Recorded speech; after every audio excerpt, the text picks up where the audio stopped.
तो सबसे पहले हम बात करेंगे आज के शो में जो कल मैच हुआ है उसका पोस्टमार्टम करेंगे और फिर हम ये जानने की कोशिश करेंगे कि जो टीम ट्राई नेशन सीरीज़ में इतना अच्छा परफॉर्म करती हुई नज़र आई उसको कल क्या हुआ, कौन से ऐसे फैक्टर्स हैं जिनकी वजह से या जिनकी बुनियाद पर वो ये मैच जीत नहीं सकी, बल्कि प्लेट में सजाकर जीत उसने भारत को पेश कर दी। एक तो हम इस पर बात करेंगे, दूसरा हम आज होने वाले मैच के बारे में भी बात करेंगे जो कि बांग्लादेश के दरमियान होगा और साथ ही साथ हांगकांग के दरमियान होगा। इन दोनों का मैच है, इसके बारे में भी ये कहा जा रहा है कि ये भी वन साइडेड मैच हो सकता है। हांगकांग को पता नहीं क्यों इतना हल्का इन लोगों ने ले लिया है, तो इसके ऊपर भी बात करेंगे। फिर पाकिस्तान और भारत के मैच के हवाले से भी बात करेंगे। हमारे साथ स्टूडियोज़ में मौजूद है हाफिज़ इमरान साहब और फिर शहरियार साहब भी हमारे साथ मौजूद है और दानियाल भी हमारे साथ स्टूडियो में मौजूद है। तो आप तीनों से ही मेरा मुश्तरका एक सवाल है कि ऐसा क्या हुआ कि जो टीम हमें ट्राई नेशन सीरीज में बहुत अच्छा खेल पेश करती हुई दिखाई दी। हाफिज साहब पहले आप इस पर कमेंट कर दीजिएगा, ऐसा क्या हुआ कि अचानक से वो आई, अटेंडेंस लगवाई और चली गई? देखिए, कंपटीशन का फ़र्क आता है जब, तो फिर आपके पास चीज़ें मुश्किल होती हैं और हर तरह हर टीम के ख़िलाफ़ एक ही जैसा खेल पेश करना किसी भी ऐसे मुल्क के लिए, किसी भी ऐसे मुल्क के खिलाड़ियों के लिए जिनके पास बहुत ज़्यादा तजुर्बा नहीं है और सलाहियत भी वो नहीं है जो कि आपको बैनुल अक़वामी सतह पर दुनिया की बेहतरीन टीमों के ख़िलाफ़ खेलने के लिए चाहिए होती है, तो फिर फ़र्क पड़ता है उसका। पाकिस्तान के ख़िलाफ़ उन्होंने एक मैच में अच्छा खेला जिसमें पाकिस्तान के विकेट उन्होंने ली, रन्स भी ऑन बोर्ड किए, फ़खर जमान की पार्टनरशिप लगी जिसकी वजह से मैच पाकिस्तान जीत गया।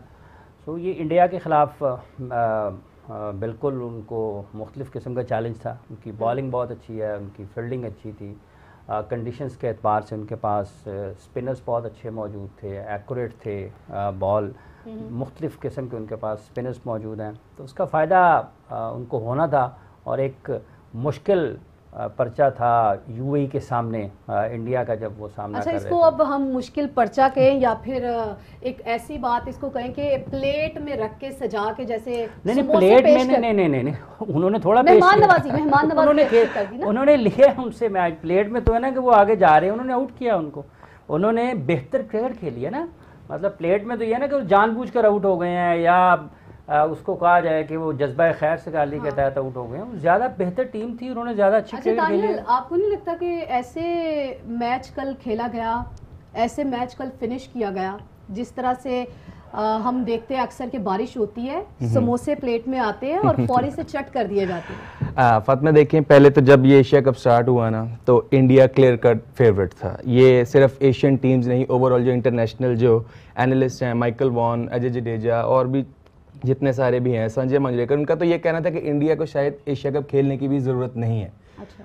बिकॉज के इंडिया का पूरे एशिया में कोई कंपटीशन नहीं है। वो इधर हम second best team, third best team कर रहे हैं, तो नंबर 1 टीम के ऊपर तो किसी को कोई डाउट नहीं है।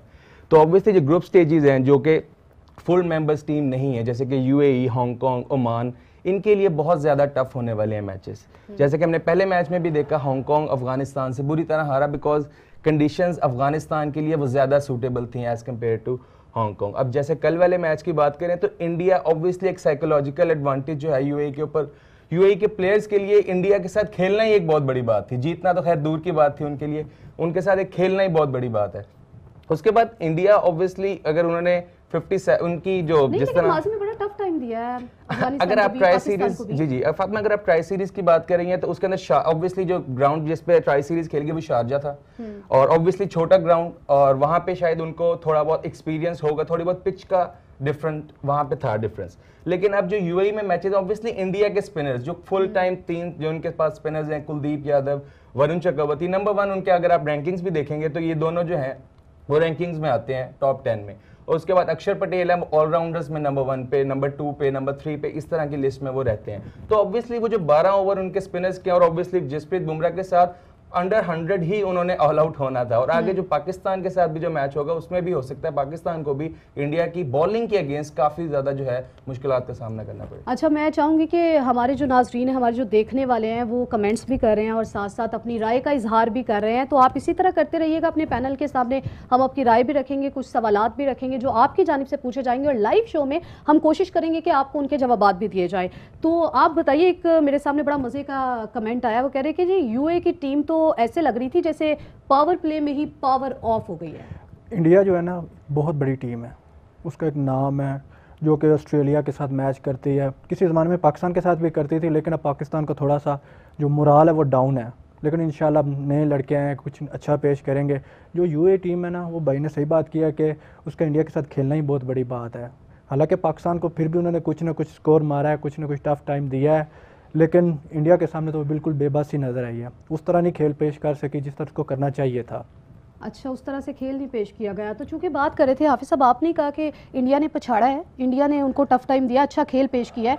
मैं चाहूँगी कि ज़रा अभिषेक शर्मा के ऊपर आप बात करें, उनका आगाज़ आपको कैसा लगा? देखिए, एक बड़े बासलाहियत उभरते हुए खिलाड़ी हैं, मुख्तलिफ मौक़े ऐसे आए हैं जिसमें उन्होंने अपनी सलाहियतों का बड़े भरपूर तरीके से इजहार किया। इंग्लैंड के ख़िलाफ़ भी जब वो होम सीरीज़ खेल रहे थे तो बहुत अच्छे अंदाज में उन्होंने बैटिंग की, और दुनिया के बेहतरीन फास्ट बॉलर्स वाइड बॉल में अगर आप देखते हैं तो उनके ख़िलाफ़ बड़े हाई क्लास पेस पे, हाई पेस के ऊपर उन्होंने बॉलिंग का सामना किया और रन्स निकाले।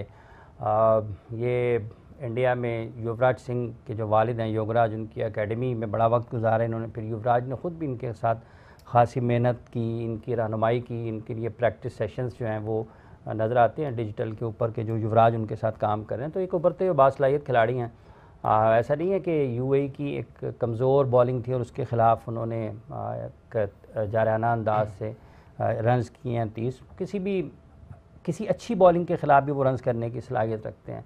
अभी सब जैसे हमने देखा कि बैक स्टेज पे जाके एशिया कप में उन्होंने बैक फुट पे जाके पहली बॉल पे उन्होंने जो छक्का मारा, कमेंटेटर ने भी उसको बड़ा सराहा। तो क्या उस पर आपका? देखिए, शॉट्स हैं अच्छी, उनके पास रेंज है उनकी अच्छी, और इसमें तो कोई दूसरी राय नहीं है कि उनके पास जगह है। जिस तरीके से वो खेलते हैं, उठाकर खेलते हैं। अच्छा, ये भी कहा जा सकता है कि यूए के जो बॉलर्स थे वो इस काबिल ही नहीं थे।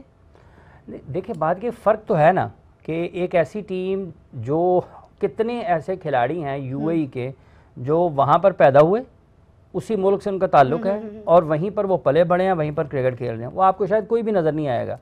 दूसरी तरफ एक ऐसा मुल्क है जिसका अपना एक सेटअप है, जिसका दुनिया के जो बड़े ममालिक हैं क्रिकेट खेलने वाले, आबादी के एतबार से अगर आप बात करते हैं या उनके बुनियादी ढांचे के हवाले से बात करते हैं, तो उनका अपना एक इंफ्रास्ट्रक्चर है। टीम वर्सेस अभिषेक कैसे दिखते हैं? देखिए, ये डिपेंड करता है ऑन द डे कैसी परफॉर्म करते हैं, क्योंकि फास्ट बॉलर्स के लिए कुछ ना कुछ तो रहेगा इनिशियल ओवर्स में। अब वो शाहीन कैसे, अच्छा, शाहीन की परफॉर्मेंसेस को देखते हुए थोड़ा रिदम में भी है शाहीन, तो अब लग रहा है कि अच्छा परफॉर्म करते हुए हमें दिखेंगे। देखिए, जो अच्छा बॉल है ना, जो अनप्लेबल होता है, वो अगर विराट कोहली को और रोहित शर्मा को आउट कर सकता है तो अभिषेक शर्मा भी उसके ऊपर आउट हो सकता है। ये डिपेंड करता है कि कंट्रोल कितना है, उस एरिया में बॉल गिरता है या नहीं गिरता, जहाँ पे बैट्समैन के पास उसका कोई जवाब नहीं होता। ऐसा नहीं है कि शाहीन उनके खिलाफ बॉलिंग नहीं कर सकेंगे या शाहीन उनको आउट नहीं कर सकेंगे, और ऐसा नहीं है कि अभिषेक शर्मा उनके खिलाफ रन नहीं बना सकेंगे।